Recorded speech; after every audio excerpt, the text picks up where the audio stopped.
Creo que está saliendo. Y yo pensé que íbamos a alcanzar a potasio hoy día. No, creo que no. Ya, no. Esos dos. Ya.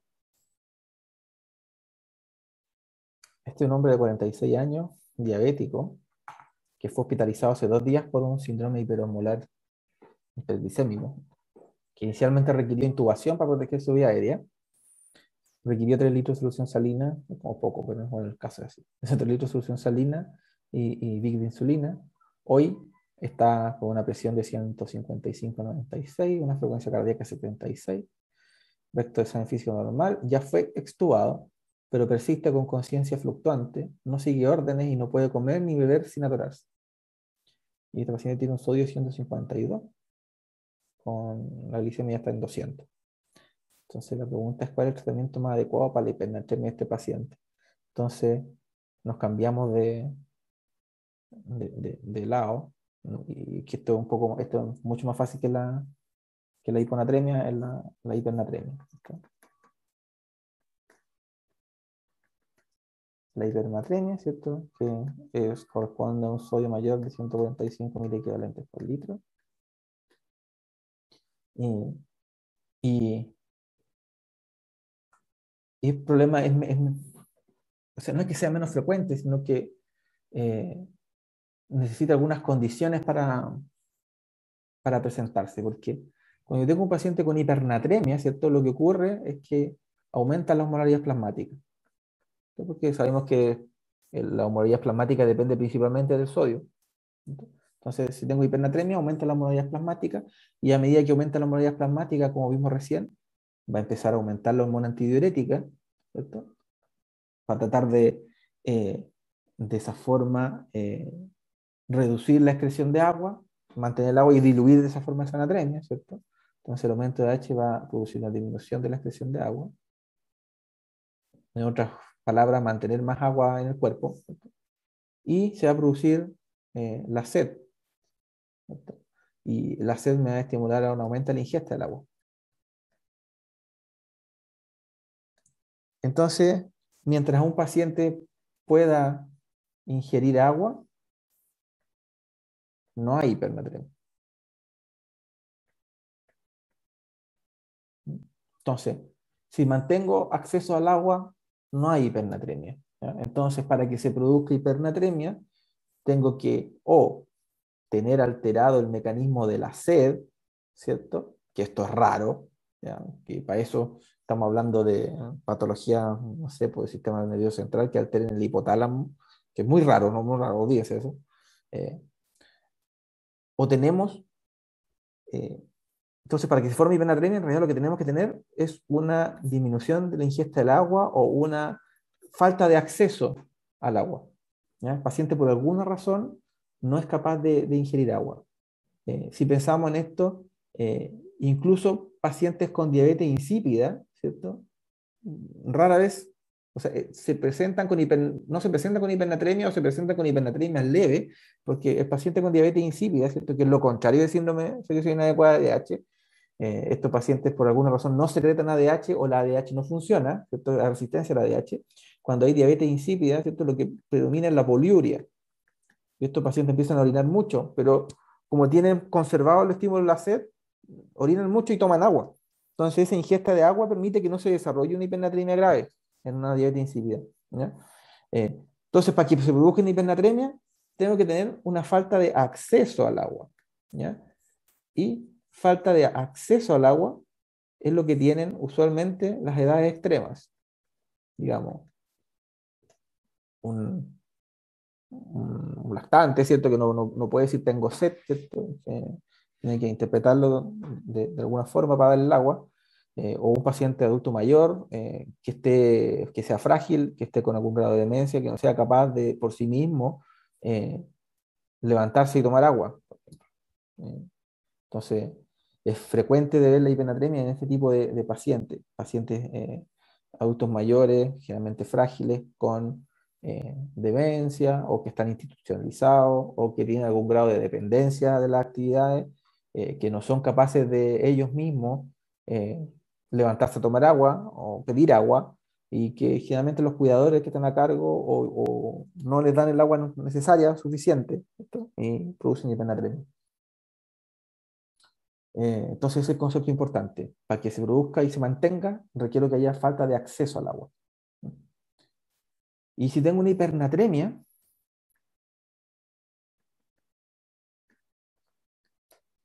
eh, para hacer un poquito un esquema, la verdad es que si necesitamos un solo dato o un examen, no examen, pero son varios exámenes, pero un examen de laboratorio, una estimación, un cálculo, para poder discriminar o orientar el estudio, eso es la osmolaridad urinaria. ¿No? ¿Por qué? Porque eh, si la osmolaridad urinaria, eh, por ejemplo, si tengo un paciente, adulto mayor, que está con hipernatremia y que lo que tiene es que no tiene acceso al agua, eh, la, la osmolaridad urinaria, ¿cierto? Va a tender a ser alta, ¿cierto? ¿Por qué? Porque necesito reabsorber agua. Y si reabsorbo agua, la orina sale más concentrada. Por lo tanto, la osmolaridad urinaria tiende a ser en general más de 400 milimoles. Puede que este valor lo encuentren un poco diferente en algunos lados, a lo mejor le dicen 300, no sé. Entonces, cuando la osmolaridad urinaria es alta, nosotros decimos esto es falta de acceso al agua, no hay acceso al agua. Entonces, aquí el problema es que hay que darle agua. ¿Ya? Eh, pero si la osmolaridad urinaria está inapropiadamente baja, y cuando decimos inapropiadamente baja decimos menos de 250 milimoles por kilo, eh, digo, esto es una diabetes insípida. ¿No? Es como la única que podríamos tener, aunque muchas veces, lo digo lo más frecuente, lejos, que van a ver en la práctica, son hipernatremias por déficit de agua. ¿Ya? Por falta de acceso. Y en población hospitalizada es frecuente la hipernatremia por lo mismo. Llegan pacientes bien deteriorados y que a veces ingresan por otra cosa y que en los hallazgos se le encuentra una hipernatremia porque, claro, no tienen acceso al agua como corresponde. Entonces, vamos al caso. Y aprovechemos el caso. Este paciente, ¿cierto?, tuvo un síndrome hiperglicémico hiperosmolar, ¿cierto?, que es una complicación aguda de la diabetes, ¿cierto?, hiperglicémica, y que generalmente entonces se manifiesta por tener glicemias más altas que la cetoacidosis, ¿cierto? Entonces, supongamos, para aprovechar de tocar un tema anterior, supongamos que este paciente llegó con una glicemia de 600. Supongamos que llegó con una glicemia de 600.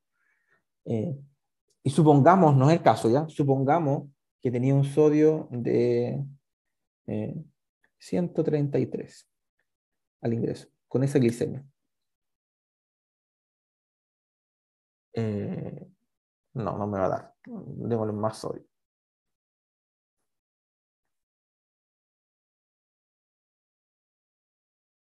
No, sí, está bien. 133, está bien. El equivalente por esto. ¿Ya? Eh, lo que les quiero explicar con esto es un poco qué ocurre cuando hay otro smol, ¿cierto? En la sangre. Produce arrastre de agua, ¿cierto?, hacia el extracelular. Entonces, si tenemos el, los vasos sanguíneos acá representados y está el sodio acá, pero aparte tenemos toda esta glicemia acá. Se me cambió la pantalla, esperen un ratito. Eh, esta glicemia que está elevada ejerce un efecto osmótico, ¿cierto? Que hace que el agua pase al extracelular desde el intracelular. Y ese exceso de agua a lo largo diluye el sodio y por eso puede haber una hiponatremia que, que no es real, ¿cierto? Y hay que corregirla, ¿cierto? Y la corrección, en el caso de la glicemia, más o menos 1,6 miliequivalentes por cada 100 miligramos por decilitro de que la glicemia está sobre 100. Entonces, si nosotros consideramos que la glicemia basal es 100, ¿cierto? Y de 100 a 600 hay 5 veces 100, ¿cierto? Entonces decimos que 1,6 miliequivalentes por 5, ¿cierto? Y eso me da 5,630, 3,5678. 8, y el equivalente más de sodio que tiene, ¿no? Entonces dije hacerlo calcular, a ver si me equivoqué. En el cálculo, 1,6 por 5. Ah, no, está bien, está bien. Entonces, la anatremia real de este paciente ya no es 133, es 133 más 8. Entonces, este paciente tiene en realidad una anatremia de 141. ¿No? Eso es cuando hablan de arrastre de agua, de shift de agua eh, por aumento de la molaridad plasmática por otros mol. Aprovechando que eso se mencionó acá. ¿Ya? Bueno, volvemos al caso. Este paciente entonces está con una hipernatremia, ¿cierto? 152. Y claro, decimos acá, el paciente fue extubado, pero persiste con conciencia fluctuante. No sigue orden, no puede comer ni beber sin atorarse. Entonces, este paciente es un paciente que no tiene acceso al agua, ¿cierto? Por lo tanto, es un paciente que puede desarrollar eh, hipernatremia.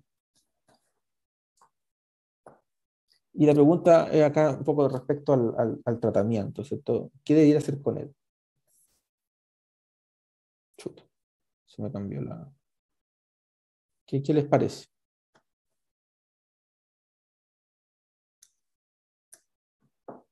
La opción B. Opción B, solución salina 0,45%.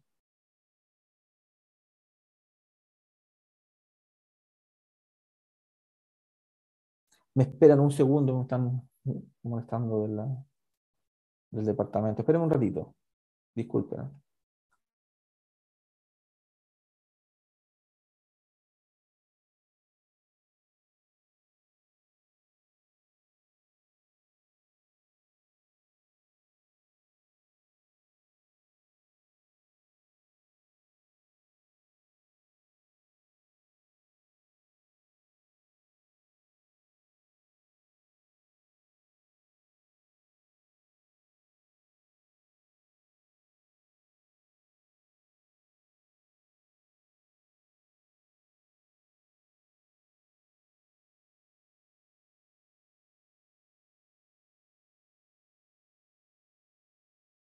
Ya, ahora sí, disculpen. Ya. La verdad es que si nosotros vemos acá, eh, como dice el compañero, la alternativa B, la solución salina, podría ser una opción. Yo pienso que puede ser una opción, pero no es la mejor, ¿no? Uno podría decir un fluido hipotónico, también puede ser una opción, ¿cierto? Agua libre usando una gástrica también puede ser una opción. Pero le preguntan cuál es el más adecuado, ¿cierto? Entonces, veamos acá algunas cosas del tratamiento como digo, esto es algo que pasa frecuentemente. Eh, el tratamiento de la hipernatremia sigue un concepto, ¿cierto? Que si el paciente tiene déficit de agua, hay que darle agua, ¿ya? Y hay otro concepto que uno dice que si la vía enteral está presente, use la vía enteral.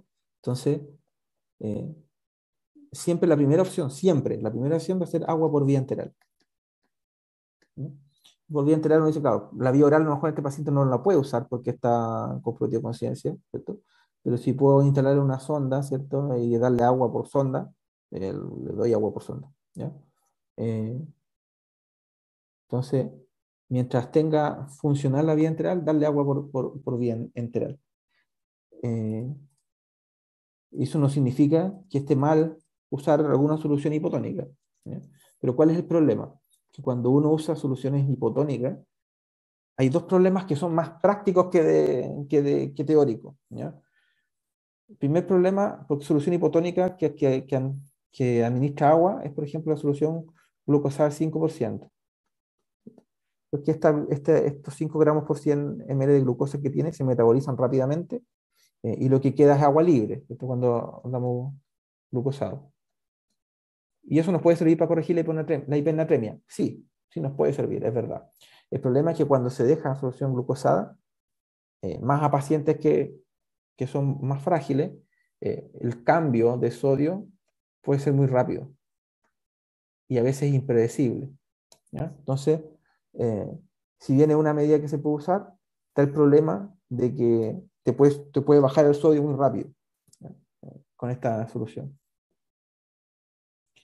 La solución glucosalina al 0 o al 0,45 o la solución salina al 0,45, que era la otra opción, es una solución hipotónica, no tan hipotónica como el glucosado, porque también administra algo de sales. Entonces, sería una medida mucho más segura para bajar la natremia, porque la permitiría bajar más lento, ¿ya? Y bajo ese concepto parece ser una buena alternativa. ¿Cuál es el problema? Es que es una solución mixta, eh, glucosado y salino. Y lo digo por experiencia propia, ¿cierto? Que a veces cuando tú la indicas o la pones como quieres que prepararla, eh, lleva a confusión, y a error. Un ejemplo, viernes, paciente, ingreso a la sala de medicina, paciente con delirium, adulto mayor, con hipernatremia de 160 y algo. Eh, Viernes, sábado y domingo no hay médicos tratantes, hay residentes, el lunes tendríamos que ir a verla de nuevo. Pensamos, ya, dejémosle agua libre, ¿cierto? Eh, por vía enteral, una sonda, agüita, perfecto, con eso va a andar bien. Lunes, pasando el fin de semana, lunes, sodio de 160, 165. Problema, no le dieron el agua, ¿ya? Puede pasar. No le hicieron el agua por cualquier X razón, no había personal, no era suficiente el tiempo, no sé. No le dieron el agua, subió el sodio. Ya, no le están dando el agua, no nos queda otra que dejarle una solución eh, glucosada 100,45 y no le quiero dejar glucosada 5 porque puedo corregirlo muy rápido. Dejémoslo glucosalino. Ya, dejamos la indicación. Al otro día tú llegas a ver al paciente y le está pasando un fisiológico, o sea, una solución salina 0,9, ¿ya? Porque no se entendió que había que dejar la mitad de fisiológico, diluirlo con agua. Entonces, mensaje, es una buena idea, pero es una instrucción compleja, ¿ya? Y cuando tú dejas instrucciones complejas en un servicio que está colapsado, lo más probable es que esta instrucción compleja no se entienda, en alguna parte se pierda en el fondo. Si no tienes un equipo entrenado que esté acostumbrado a usar estos tipos de soluciones hipotónicas, mejor irse a lo más seguro, lo menos dañino, y corríjanlo con agua, ¿ya? Agua de la llave. Entonces, agua, vía oral, si no puedo usar la vía oral, agua por sonda, ¿ya? Eh, si un paciente, si nosotros tuviésemos hipernatremia, nuestra conducta sería ir a pescar el vaso de agua y tomar agua. Tratemos de hacer lo mismo con estos pacientes y le dejamos agua por sonda más veces al día, no sé, 200 cc cada 4 incluso, o más. Eh, pero démosle agüita, eso es el tratamiento, ¿ya? Entonces, como mensaje más que nada práctico, eh, primero, siempre lo más fácil, agua libre.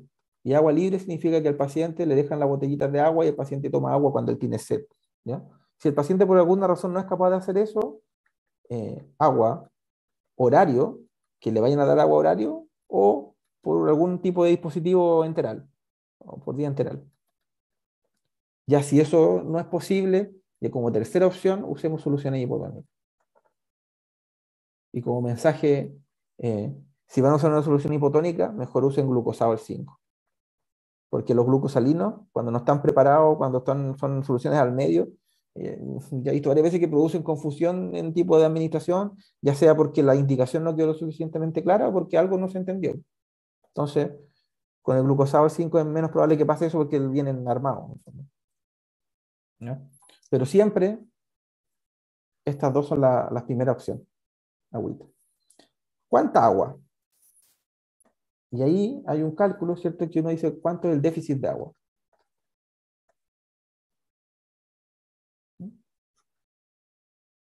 Y el déficit de agua no es otra cosa que el agua corporal total por el sodio actual menos el sodio que yo quiero llegar, 140, partido por el sodio ideal, 140.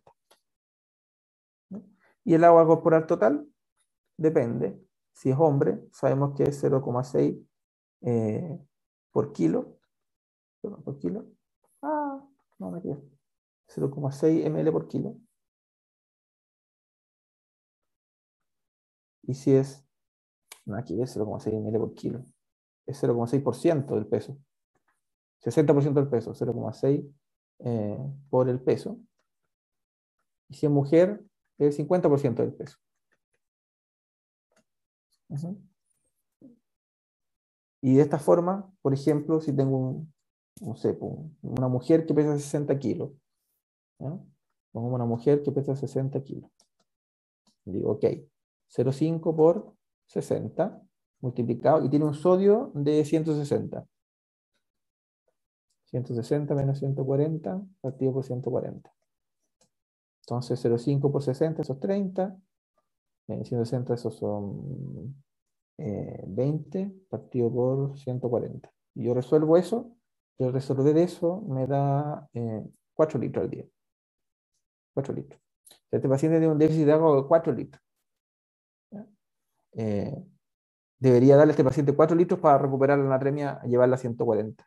Esos 4 litros no se dan todos juntos, sino que tú esto puedes dar la mitad el primer día y el resto los días posteriores. Este cálculo no contempla las pérdidas insensibles. O sea, si el paciente está con esto y aparte está con, no sé, con diarrea, tendría que ser un poco más de esto. ¿Te fijas? Entonces, este es el cálculo para estimar el déficit de agua.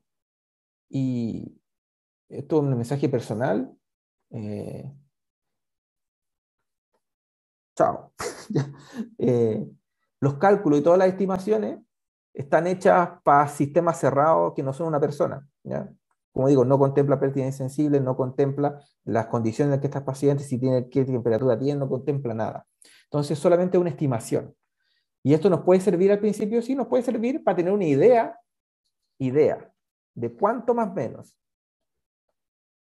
Pero ningún cálculo en el electrolítico es completamente cierto, ¿ya? Eh, por lo tanto, lo que uno hace es dar agua y controlar. ¿Ya? La única forma de tú saber si lo que estás haciendo está teniendo el efecto deseado o no es controlando los electrolitos plasmáticos. ¿Ya? Eso vale para cualquier corrección de sodio, potasio, de cualquier cosa.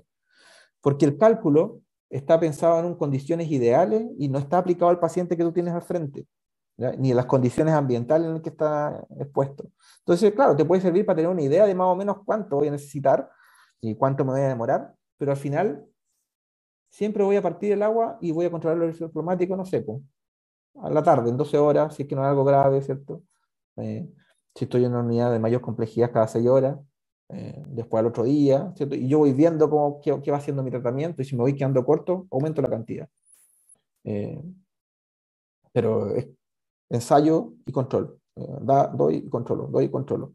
Porque si uno puede calcular el déficit de sodio, uno puede calcular el déficit de agua, puede calcular todo, pero a la larga muchas veces no se condice lo que tú calculas con lo que ocurre con el paciente.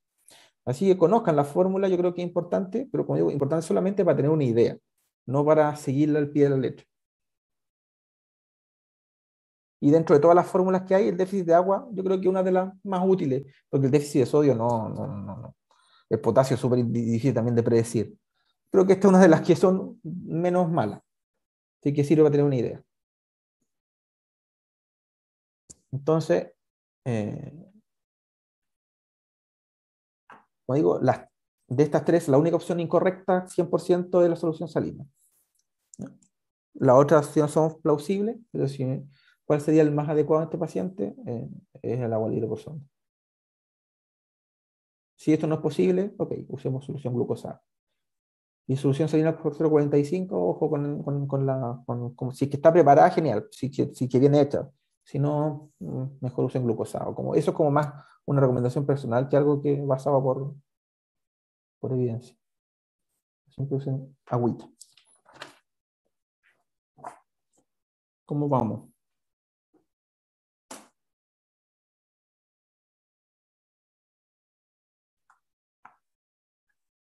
¿Se entiende o no se entiende? Bien, profe. Sí, se entiende todo. Sí, doctor, sí se entiende. Y veamos entonces dime, ¿sí? No, estaba diciendo que sí se entiende.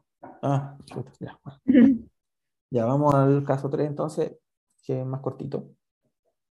Es un hombre de 35 años, tiene trastorno bipolar, está en tratamiento con litio, consulta por poliuria y polidips. Tiene que ir a orinar cada 1 o 2 horas. El sodio, ¿cierto? Está en 146, potasio normal, creatina 1,9, BUN 35. Eh, tiene una osmolaridad sérica, se las di acá, teníamos un momómetro en este hospital, 305 milimoles por kilo. Volumen urinario 5 litros en 24 horas. El sodio urinario está en 28, la osmolaridad urinaria está medida, hay osmómetros, 190 milimoles por kilo. La pregunta es cuál es la causa de la hipernatremia, cuál es la causa más probable de la hipernatremia. ¿Ya? Porque claro, uno dice 146, bueno, tiene hipernatremia igual, ¿ya? Pero aquí, este 5 litros, ¿cierto? ¿Qué tiene ese paciente?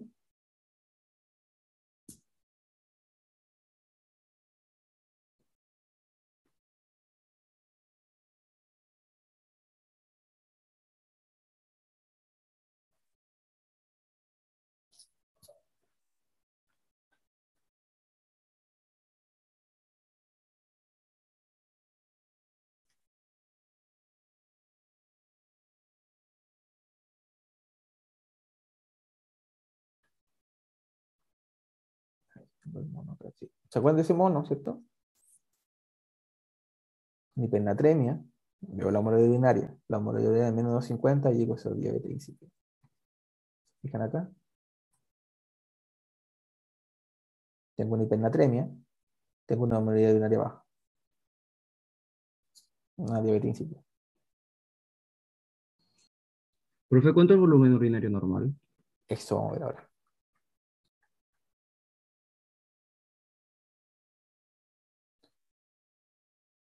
Poliuria. ¿Más de cuánto?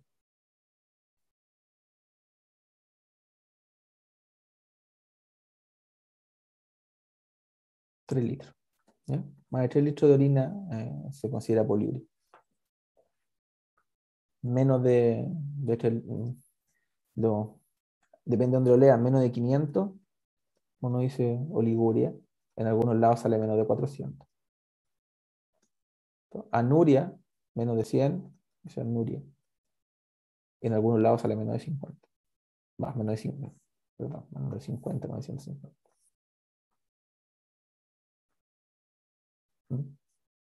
En cualquier rango intermedio sería normal. Entonces, este es un paciente que se presenta con poliuria y con una hipernatremia.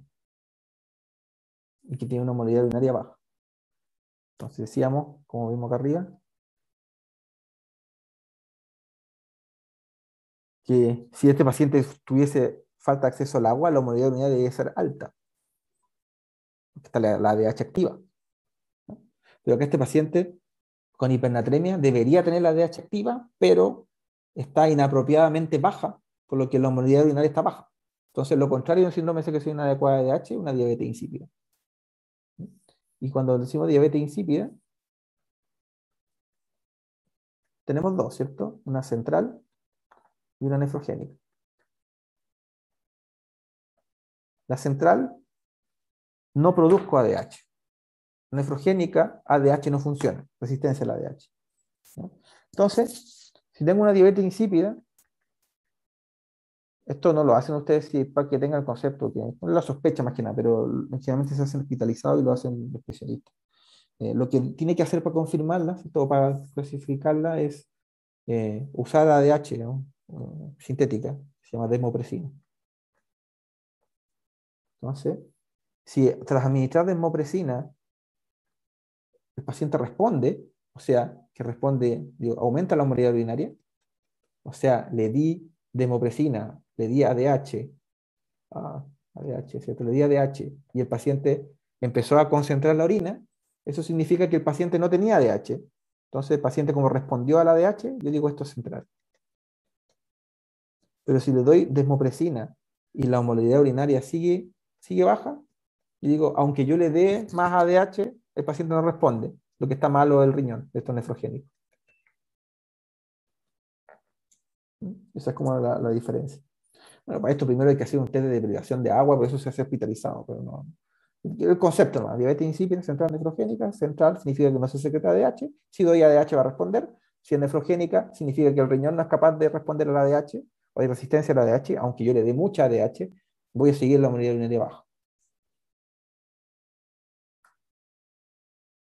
Y si tengo una central, ¿cierto? Las causas más probables, ¿cierto? Son, en general, tienen relación con cirugía, neurocirugía, ¿ya? Con cirugía o trauma, que posterior a alguna neurocirugía se produce algún daño a nivel hipotalámico, ¿cierto? Y se genera menos ADH y se produce una diabetes insípida. Otros que sean tumores del sistema nervioso central por lo mismo, ¿cierto? O enfermedades infiltrativas, tipo, no sé, tuberculosis en que afecte el hipotálamo, sarcoidosis que tenga un granuloma por esa zona, ese tipo. Los accidentes cerebrovasculares podrían provocar también, ¿ya? Y en el caso de la nefrogénica, que donde hay resistencia a la hormona antidiurética, ¿cierto? Hay algunas causas raras hereditarias, pero las más frecuentes son drogas, ¿ya? Y dentro de las drogas, el litio, de las drogas frecuentes, la anfotericina B, ¿ya? Entonces, el litio y anfotericina B pueden provocar eh, una diabetes insípida nefrogénica. Y hay otras causas de diabetes insípida nefrogénica, como la hipercalcemia, ¿no?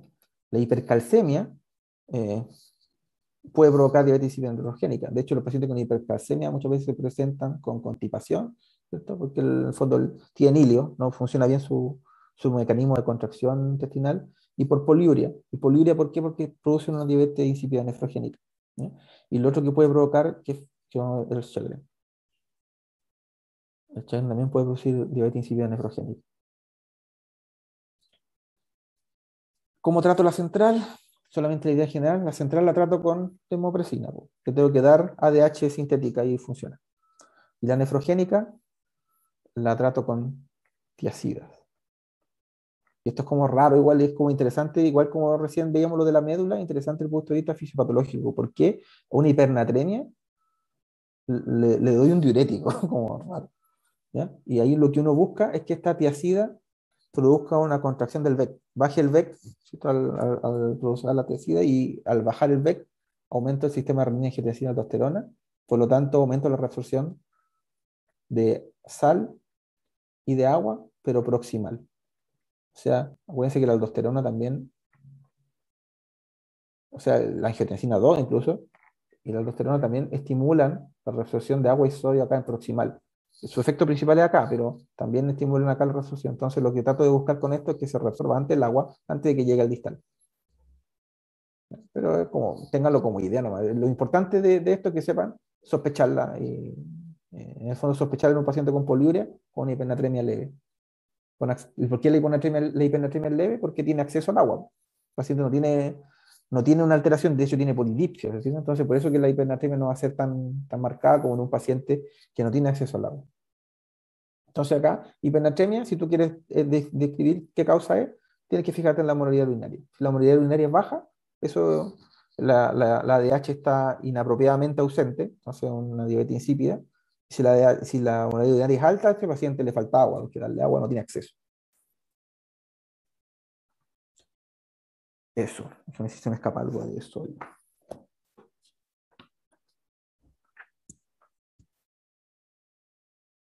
Eso, ya estamos. ¿Cómo vamos?